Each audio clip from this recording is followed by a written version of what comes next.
তোমরা কি জানো সুদান একটা মুসলমান দেশ, কিন্তু সেখানে কেউই শান্তিতে নেই।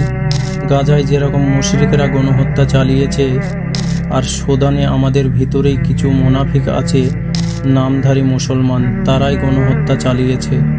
সুদানে প্রচুর পরিমাণে ধন সম্পদ আছে, কিন্তু সামান্য ধন সম্পদের জন্য একজন মুসলমান আরেকজন মুসলমান ভাইকে হত্যা করতে পারে, আমরা কোনোদিনই ভাবিনি। হে আরবের শাসকেরা, আমরা চিনতে পারিনি তোমাদের, কিন্তু এখন স্পষ্টভাবে চিনে গেছি কারা আমাদের শত্রু। কিন্তু আমাদের শত্রু লুকিয়ে আছে কাবা ঘরেরই চারপাশে। সুদানের মা বোনেদের আর্তনাদ তোমাদের কানে কি পৌঁছায় না? তোমাদের তো সুন্দরী নারী আর দামি মদ আর টাকা তোমাদের অন্ধ করে রেখে দিয়েছে, কিন্তু তোমাদের এই কর্মকাণ্ড বেশি দিন চলবে না। হে আরবের শাসকেরা, তোমাদের দিন ঘনিয়ে আসছে।